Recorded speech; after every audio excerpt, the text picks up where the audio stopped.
ಪ್ರವಾದಿ ಮೊಹಮ್ಮದ್ ಪೈಗಂಬರ್ ಅವರ 1500ನೇ ಜನ್ಮ ದಿನಾಚರಣೆಯ ಅಂಗವಾಗಿ ಎಮ್ಮೆಂಬಾಡು ಯುಎಇ ಸಮಿತಿಯ ಅನಿವಾಸಿ ಒಕ್ಕೂಟದ ವತಿಯಿಂದ ಸಾರ್ಥಕ ಜೀವನ ಸೌಹಾರ್ದತೆಯ ಮಾದರಿ ಎಂಬ ಧ್ಯೇಯವಾಕ್ಯದಲ್ಲಿ ದುಬೈನಲ್ಲಿ ಬೃಹತ್ ಮಿಲಾದ್ ಸಮಾವೇಶ ನಡೆಯಿತು.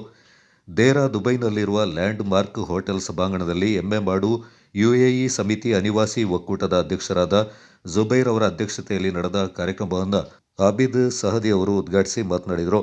ಅಬ್ದುಲ್ ಜಲೀಲ್ ನಿಜಾಮಿ ಉಸ್ತಾದ್ ಪ್ರವಾದಿ ಮೊಹಮ್ಮದ್ ಪೈಗಂಬರ್ ಅವರ ಜೀವನ ಚರಿತ್ರೆಯ ಕುರಿತು ಮುಖ್ಯ ಪ್ರಭಾಷಣ ನಡೆಸಿದರು.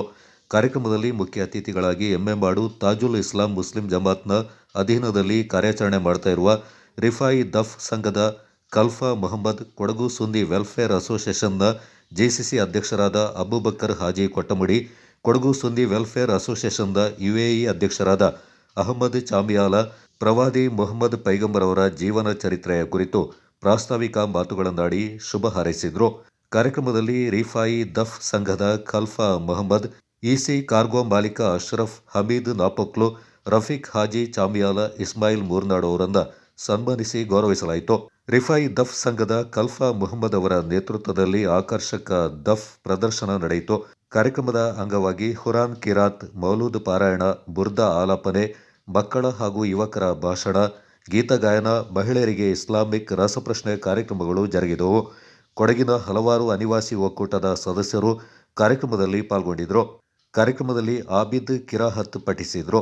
ಮೊಹಮ್ಮದ್ ಹಾಜಿ ಮುಸ್ಲಿಯಾರ್, ಹಮ್ಜಾ ಬರಾಕೊಲ್ಲಿ, ಸಹೀದ್ ಈ ಸಂದರ್ಭ ಪಾಲ್ಗೊಂಡಿದ್ದರು.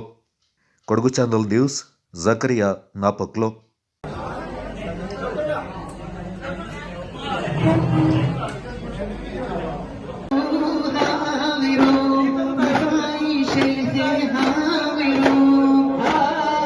സാന്നിധ്യം കൊണ്ടോ സമ്പത്ത് കൊണ്ടോ സഹായിക്കുകയും സഹകരിക്കുകയും വേണം. അങ്ങനെയാണ് നമ്മുടെ പൂർവികരൊക്കെ നമ്മെ പഠിപ്പിച്ചത്. ആ ഒരു